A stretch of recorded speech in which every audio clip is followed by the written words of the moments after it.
Pada 19 Oktober yang lalu, saya diundang memberikan ceramah bersama Profesor Mutia Hatta di Universitas Atmajaya Serpong.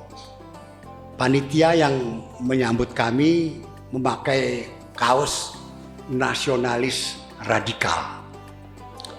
Saya tanya, apa maksudnya nasionalis radikal?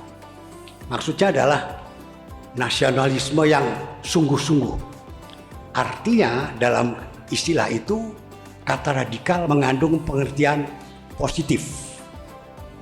Kalau yang negatif untuk nasionalisme adalah ultranasionalisme atau chauvinisme. Nah, tetapi dalam pengertian Islam radikal, kata radikal menjadi negatif. Ini kan terdapat kesimpang siuran tentang makna kata radikal. Muhammad Isnur, Ketua Bidang Advokasi YLBHI, mengatakan bahwa definisi radikalisme yang digunakan pemerintah tidak jelas. Saya bertanya kepada seorang kawan yang menjadi guru besar di ITB, apakah benar bahwa di ITB radikalisme sudah mengkhawatirkan? Dia menjawab bahwa radikalisme di ITB memang ada, tetapi tidak mengkhawatirkan. Sebaliknya ada guru besar ITB yang menganggap bahwa radikalisme di ITB sudah mencapai lampu merah. Tampaknya ada perbedaan tolok ukur dalam menilai masalah di atas. Dalam beberapa tahun terakhir, seakan-akan Indonesia berada dalam darurat radikal dan radikalisme. Bahkan khususnya pada radikalisme dan radikalisme Islam melalui diksi-diksi waspada, baik kepada kaum jihadis, khilafah, wahabi, dan lain-lain. Isu tentang masjid, kampus, BUMN, majelis taklim, dan bahkan PAUD terpapar radikalisme Islam demikian kuat dan menimbulkan kontroversi. Pengamat Timur Tengah dan dunia Islam Hasibullah Satrawi menulis dalam koran Kompas beberapa hari yang lalu bahwa sebagai sebuah masalah, radikalisme belum jadi rumus atau istilah yang sama yang dipahami oleh semua pihak. Apalagi disepakati. Radikalisme jadi konsep liar, multitafsir, dan cenderung jadi penghakiman bagi pihak lain dan sekaligus sebagai pembersih untuk diri sendiri. Bahkan belakangan istilah itu jadi kontroversi. Ada yang menggunakan istilah radikalisme padahal yang dimaksud adalah terorisme. Pihak lain menggunakan istilah radikalisme untuk masalah intoleransi, anarkisme, serta penolakan pada Pancasila dan NKRI. Di balik istilah radikalisme, ada kegagalan mendefinisikan beberapa inti persoalan dengan tepat, akurat, dan disepakati bersama. Selama ini banyak yang mengatakan bahwa intoleransi bisa meningkat jadi radikalisme lalu menjadi terorisme. Menurut Hasibullah Satrawi, dalam kenyataannya tidak selamanya begitu. Dalam kenyataannya, sebagian orang jadi teroris tanpa melalui radikalisme. Sebaliknya, tidak selalu pengikut radikalisme menjadi teroris. Istilah radikalisme bersifat problematis karena cenderung liar dan subjektif. Maka menurut Hasibullah Satrawi, istilah deradikalisasi juga mengandung masalah yang sama.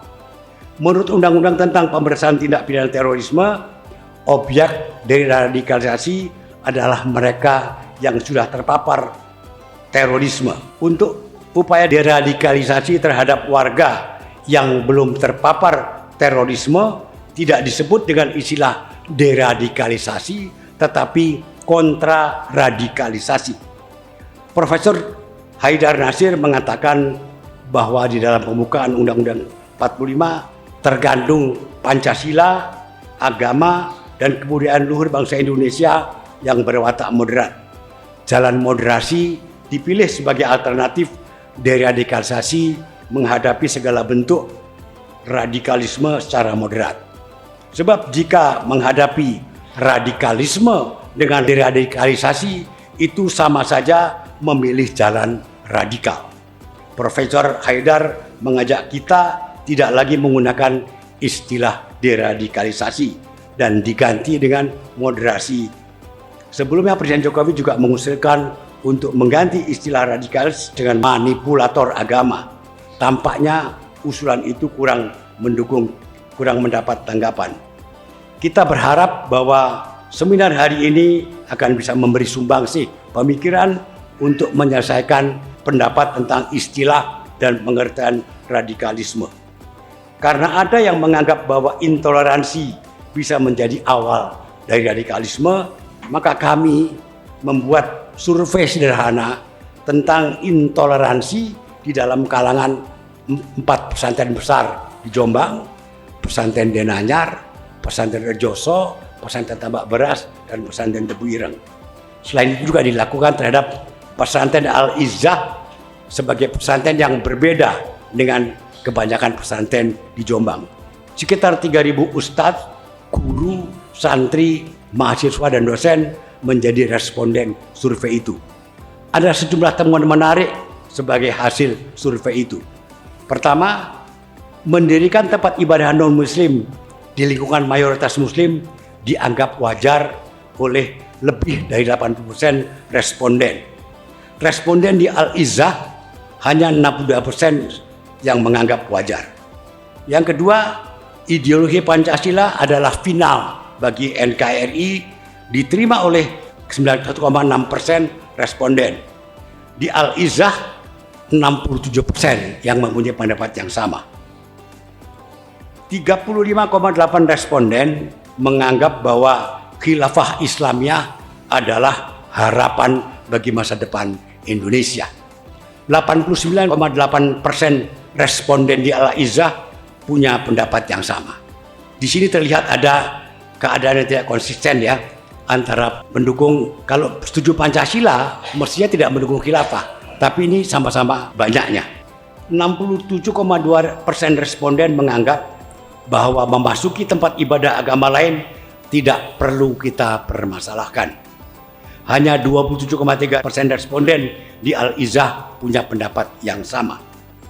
78,8% responden menganggap bahwa pernikahan antara lelaki non-muslim dan muslimah adalah sesuatu yang dilarang agama. Untuk sebaliknya, yaitu lelaki muslim menikah dengan perempuan non-muslim, angkanya turun 62,9%. 51,8% menjawab bahwa penyerangan terhadap aparat berdasar kekecewaan terhadap keputusan pemerintah adalah bertentangan dengan ajaran Islam. 70% responden di Al-Izzah punya pendapat yang sama. Berarti 30% menyetujui tindakan itu. Ini menurut saya cukup perlu kita waspadai. Berikutnya, 94,1% responden menganggap wajar dan tidak mengganggu bila mempunyai tetangga non-muslim. 87,2% menganggap bahwa pembubaran HTI adalah keputusan yang tepat. Tetapi di Al-Izzah hanya 40% yang menganggap itu keputusan yang tepat. 59,2% responden berpendapat bahwa memilih pemimpin non-muslim, bupati, gubernur, dan presiden adalah larangan bagi muslim. Di Al-Izzah angka itu menjadi 86% responden. Ini menarik. Kenapa? Karena menurut survei sejumlah lembaga survei di Jakarta, larangan memilih pemimpin non-muslim ini dianggap ukuran tidak toleran. Menurut saya tidak betul. Bahwa kalau seseorang menganggap bahwa agama Islam melarang dia untuk memilih pemimpin non-muslim, itu adalah hak yang harus kita hargai. Undang-Undang Dasar pasal 29 ayat 1 menjamin hak itu. Nah, yang terakhir, 25,5% responden setuju bahwa pemerintah boleh melarang muslimah memakai cadar. Di Al-Izzah hanya 6% yang punya pendapat yang sama. Jadi itu sambutan saya dan juga penyampaian mengenai survei. Terima kasih atas perhatiannya. Wallahul muwaffiq ila aqwamit thoriq. Wassalamualaikum warahmatullahi wabarakatuh.